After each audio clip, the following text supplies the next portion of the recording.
ভোগান্তি কমানোর নামে নিজস্ব সার্ভার থেকে প্রায় ৭৯,০০০ জন্ম নিবন্ধন সনদ বিতরণ করে ঢাকা দক্ষিণ সিটি কর্পোরেশন। কিন্তু এসব সনদ নিয়ে স্কুল কলেজে ভর্তি, জাতীয় পরিচয়পত্র, পাসপোর্ট, ড্রাইভিং লাইসেন্সের আবেদন করতে পারছে না নাগরিকরা।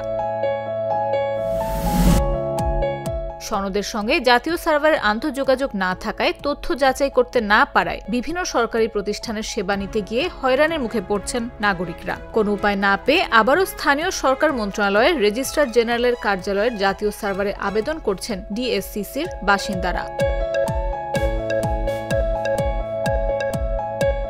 ভুক্তভোগীদের অভিযোগ, নতুন আবেদনে তাদের কাছ থেকে আবার সরকার নির্ধারিত ফি দিতে হচ্ছে, কিন্তু ডিএসসিসির সার্ভারে আবেদন করার সময় যে ফি জমা দিয়েছেন সে টাকা ফেরত দেয়া হচ্ছে না। একইভাবে আগে ডিএসসিসির সার্ভার থেকে যেসব মৃত্যু সনদ বিতরণ করা হয়েছিল সেগুলোও কোনো কাজে লাগছে না। সবাইকে নতুন করে সনদের জন্য আবেদন করতে হচ্ছে।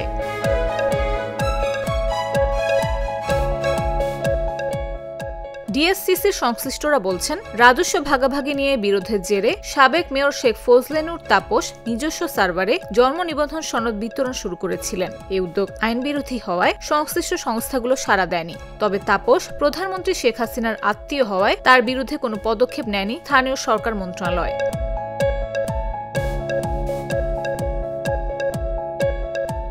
ডিএসসিসির আইটি বিভাগ বলছে, শেখ তাপসের নির্দেশে প্রায় 10.5 মাসে দক্ষিণ সিটি থেকে ৭৮,৯56টি জন্ম নিবন্ধন ও ১,৪৭১টি মৃত্যু নিবন্ধন বিতরণ করা হয়েছিল।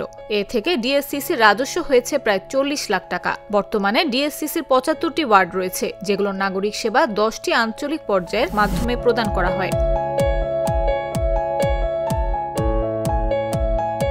স্থানীয় সরকার বিভাগের রেজিস্ট্রার জেনারেলের কার্যালয় জানিয়েছে, জাতীয় পরিচয়পত্র, পাসপোর্ট, ড্রাইভিং লাইসেন্স সহ ২২টি সরকারি সেবা পেতে জন্ম নিবন্ধন সনদ আবশ্যক। এসব প্রতিষ্ঠানের সঙ্গে রেজিস্ট্রার জেনারেল কার্যালয়ের এমওইউ রয়েছে। জন্ম ও মৃত্যু নিবন্ধন আইন ২০০৪ এবং বিধিমালা ২০১৮ অনুযায়ী রেজিস্ট্রার জেনারেলের নিয়ন্ত্রণ ছাড়া ডিএসসিসির এই কার্যক্রমের কোনো আইনগত ভিত্তি ছিল না।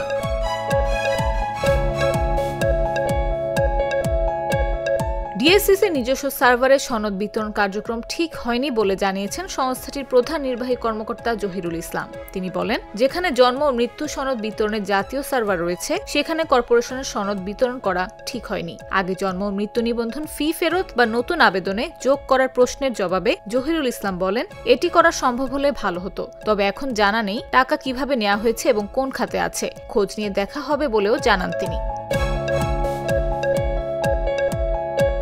এদিকে জন্ম ও মৃত্যু নিবন্ধনে এমন ভোগান্তির মধ্যে আগামী ৬ অক্টোবর জাতীয় জন্ম ও মৃত্যু নিবন্ধন দিবস পালন করার প্রস্তুতি নিচ্ছে স্থানীয় সরকার, পল্লী উন্নয়ন ও সমবায় মন্ত্রণালয়ের সংশ্লিষ্ট প্রতিষ্ঠানগুলো।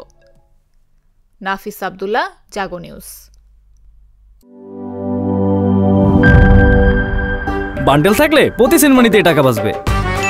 বিকাশ সেনমানি বান্ডেল কিনে জিতুন প্রতি লেনদেনে।